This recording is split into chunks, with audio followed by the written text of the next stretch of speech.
Lights out, everybody.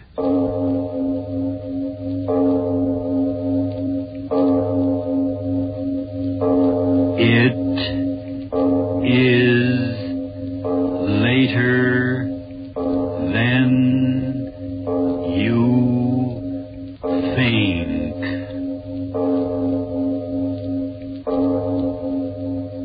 This is Arch Obler bringing you another in our series of stories of the unusual. And once again we caution you, these lights-out stories are definitely not for the timid soul. So we tell you calmly and very sincerely, if you frighten easily, turn off your radio now.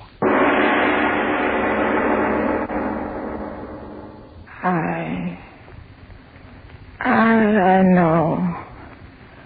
It's dying I am, Father Donahue.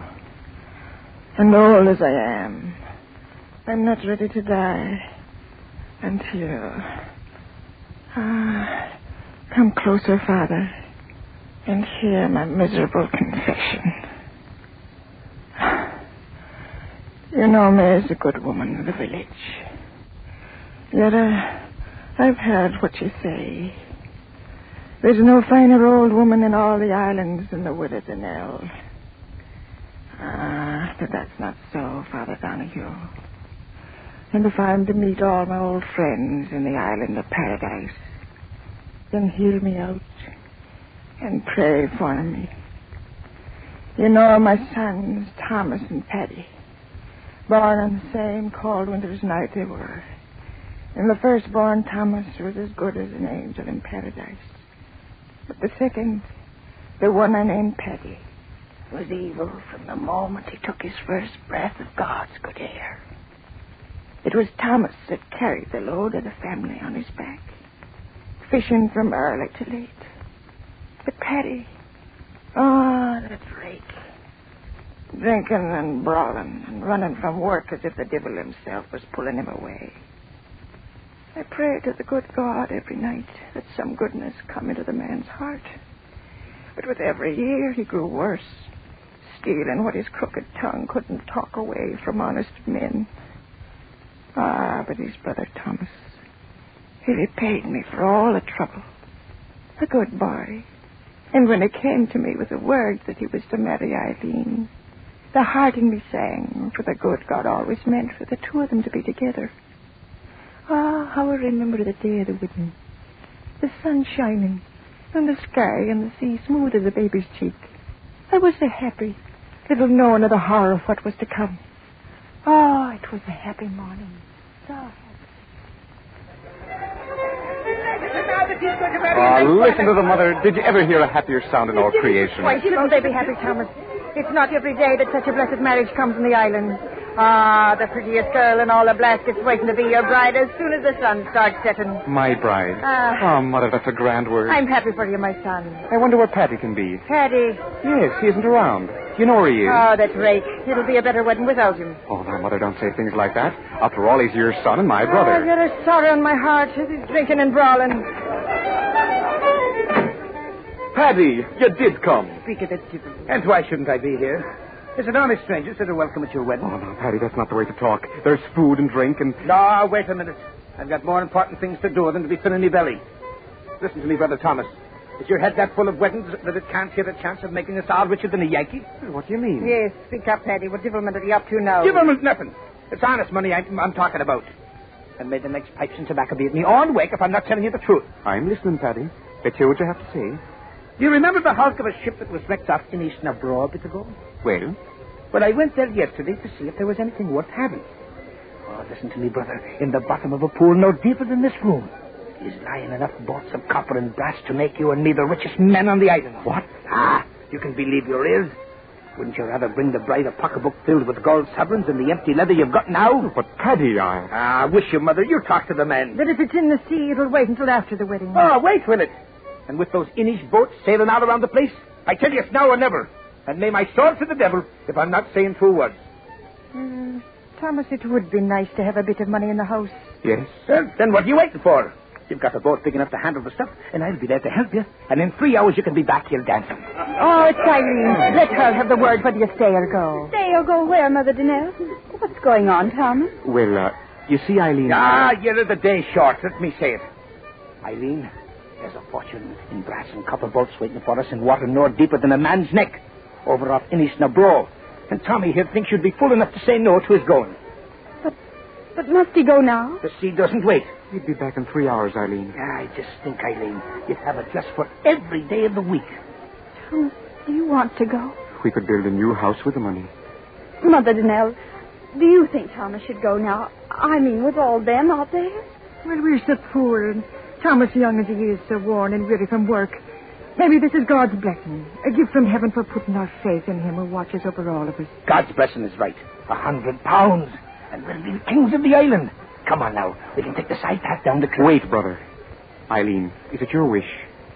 I'd be a poor wife to you, Thomas, if I stood in your way of making a living before our marriage. My darling. There'll be time enough for that now when we get back. Come on, Thomas. Let's get out of here. Hurry back to me, my dearest. The sea will take me to our good fortune, and the sea will bring me back. Out this way, Thomas. Come on, hurry up. Yeah, I'm coming. Until the wedding, darling. God go with you. Thomas! Yes. I'll be back in 3 hours, Mother. As rich as a Yankee. Bye. Oh, Eileen. Oh, little baby, why should you cry? Thomas is proud to see so many times. Why should you cry this time? Mother Danelle, I'm frightened. Frightened? And tell me, why should you be frightened? I don't know, but when that door closed behind him, it seemed as if the waters of the sea were closing over. Oh, Mother Danelle, oh, Miss Claude. I'm so afraid. And soon, Father Donahue, Eileen and I left the dancing and the fiddling behind and climbed the long path up to the top of the cliff so our eyes could see far out over the water. And all the time, Eileen kept crying that she'd never see Thomas again. That she'd never see Thomas again. Oh, Thomas. Oh, stop crying and say the things you're saying, girl. It's tempting the devil to do his evil work. Oh, I haven't climbed at this path for a minute. It's a little too steep for me old bones. Thomas, where are you? Oh, now stop that, girl. Our Thomas has found so much copper and brass, it's taken him longer than he thought. Oh, Thomas wouldn't come back like he would. Oh, well, Paddy would if there was a shilling extra to be made, and he's talked Thomas into it with that sharp tongue of his. The last ship. I know we'll see them. They're both weighed down with good fortune. Eileen, stay away from the edge. You'll go over the cliff. Oh, Mother Danelle, to the west. What? To the west where they went. The water. Oh, Mother, that wind. Where did it come from? Oh, to the west where he was. But in all my years, such a wind has never been before. Oh, look at it swirling and tossing before the wind.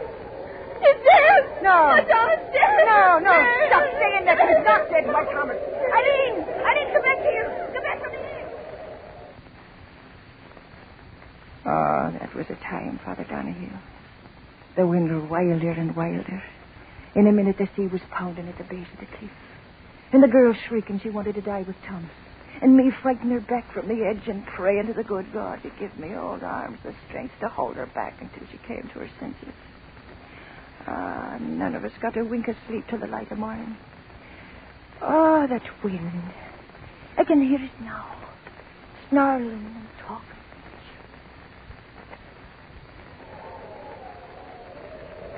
Widow Danelle. What? A boat. Your son to the west. Why, my son? Aye, come on. Dead? No, the boat's coming and there's living hands on the oars. Come Oh, on. to the Scotterman, he's a thank you to their mercy. Mother Danelle, I heard someone say. Oh, Mother Danelle. Eileen. Eileen, the merciful God has brought them back. Come Oh. on, quick. They're trying to get into land. Hurry now. Oh, Mother Danelle, quickly. No, wait, Charles, your shawl. Your shawl's there. Now give me your arm. Oh, my old Hurry, leg trembles. Oh, I hurry. can hardly walk. Yes, lean on me. Oh, Hurry. Mother yes. Danelle. Yes, I'm moving fast as I can. It's hard. It's hard to get against this wind. It win. Let him live. You bless it for the life of one. And I bless it for the life of two. Good neighbors, let us through. My son. That's the Widow Danelle now. Let us through. Take the Widow Danelle now. Come on. Oh, I can see nothing. The waves in the dark. Eileen, do you see? Oh, yes, Mother Danelle. I see them. I see. Where? Point it out to me, girl. Where? Oh, over there. Follow my finger.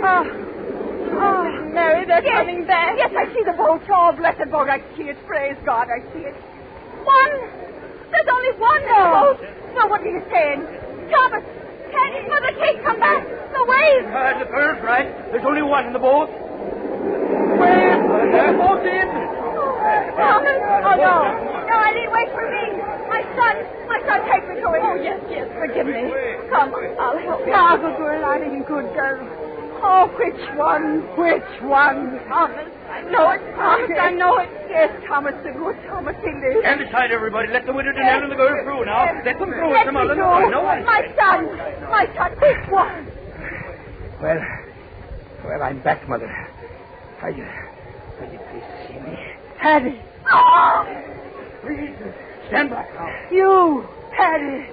Yes, me. Ain't I got a right to live? Tell me quick, where is my son? Where's Thomas? Tell me, Paddy, where is my Thomas? Where do you think he is, old woman?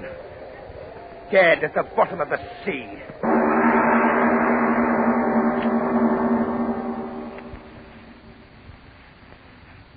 Aye, Father Donahue. That was what he told me. My good Thomas was dead at the bottom of the sea. Dead. The good Thomas dead, and Paddy the evil one, alive. Oh, it wasn't right, Father. And in the days and nights that followed, I cried to God, why did you do it? Why? Why did the sea take my dear Thomas from the boat and leave Paddy? Was there no reward on earth for goodness and sweetness of soul? And in the seventh night of my sorrow, there came an answer. I was lying on my bed. Outside, the sea was singing and whispering. My window was open, and I could hear the sea talking as I lay there crying. Crying from a long time. I did.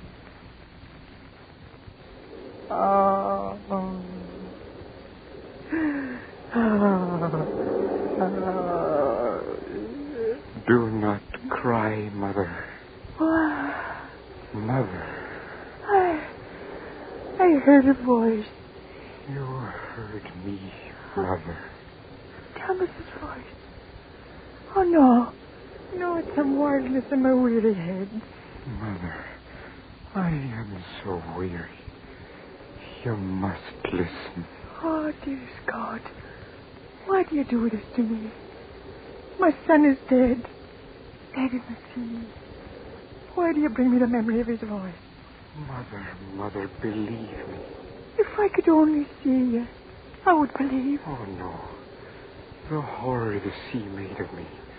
Wind and wave and grinding rock against my flesh. Oh, I wouldn't care, my son. Just let me see that it is you, not my own voice speaking in my head. Oh, Mother, you don't know what you ask. But if there is no other way, close your eyes until I give you a word to open them. I've closed them. Now open, Mother, and have no fear. I beg you. Oh.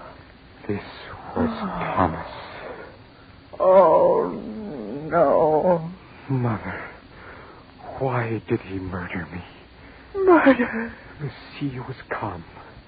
We reached the pool where he said the copper and the brass lay. I stripped off my clothes and dove under. Oh. And when I tried to come up for another breath of air, oh, Mother, he wouldn't let me do it. Oh, no. With his hand, he held me under. My hands, they tore at his arm. But he held me down until at last I screamed for mercy. And the water filled my mouth, my lungs, and killed me. My own brother killed me. And that is why I tore myself out of the sea. I want to know why he did it, Mother. Why? I cannot rest in peace until I know and understand. You tell me, Mother. Oh, speak, Mother. What gain could come to him for such a horror? I do not know. Oh, believe me, my son. I do not know. Then I must go back. I cannot stand this pain. Oh, my good Thomas. Look at this, what was Thomas Danelle's face, Mother. Look at it and give me your oath you will not tell my Eileen or my brother of this night. Oh, but Your oath, Mother. They must not know.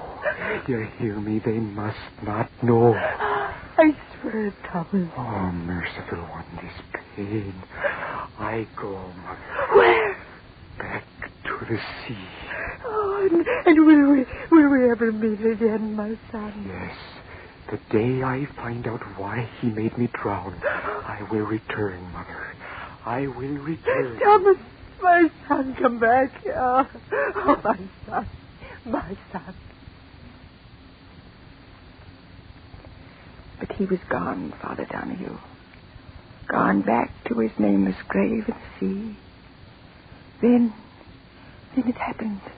Paddy talked his way into the good graces of the girl. Simple little Eileen. What did she know of the evil of men? That devil Paddy and my good Thomas's Eileen. It took the life out of me and made me long for the quiet of my grave. And then came the day of the wedding. Again the fiddler was playing. Again the good people of the islands were happy. I alone was sad, weeping the twirling.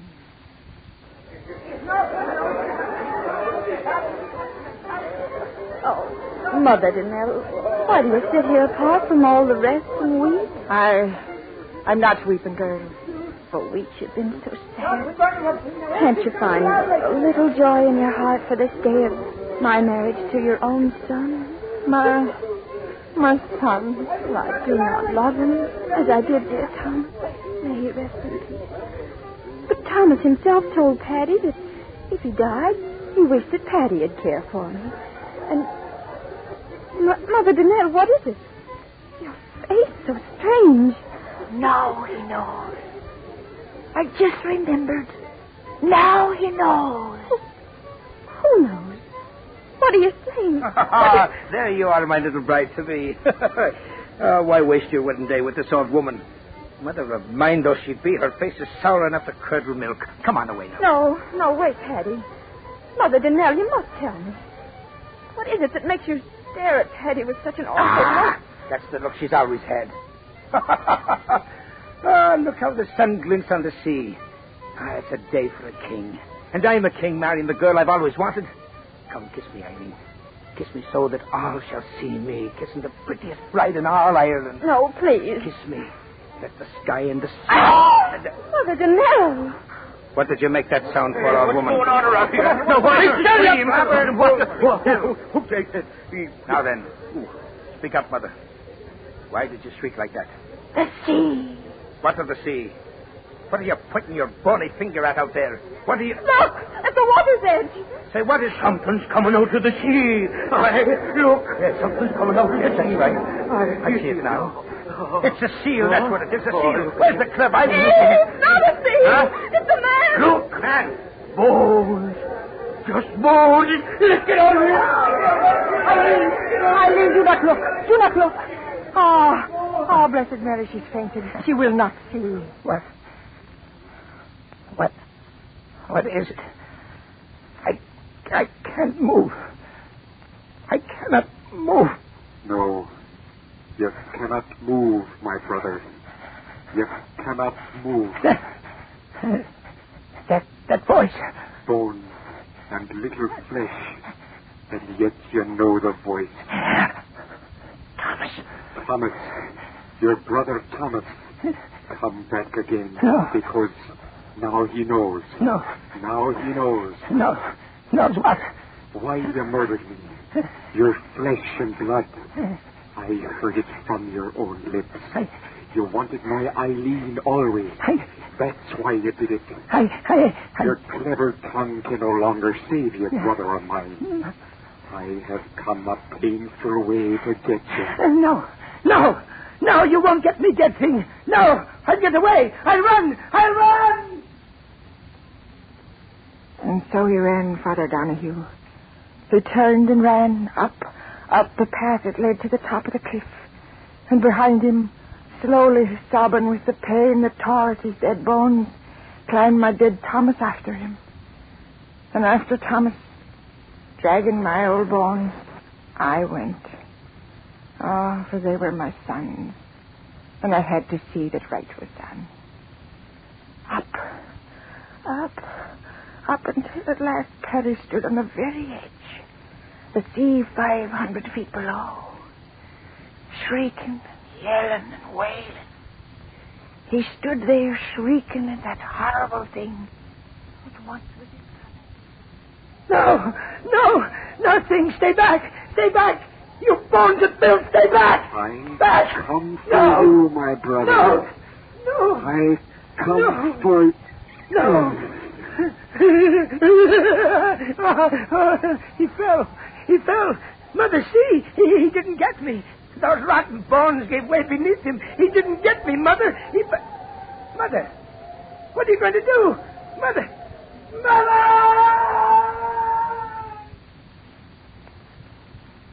Over the cliff Paddy went, turning and twisting, and into the sea where the water covered him over. When the others of the village came up there at last, I told them that the old bones of Thomas had done it. Had clutched Paddy close to and thrust him over. Oh, Father Donahue, listen. It was I that gave that final push that sent the evil son of mine to his death. Thomas tried and failed before he had his last measure of revenge. So I did it, Father. I gave Paddy the new life, and I gave him death.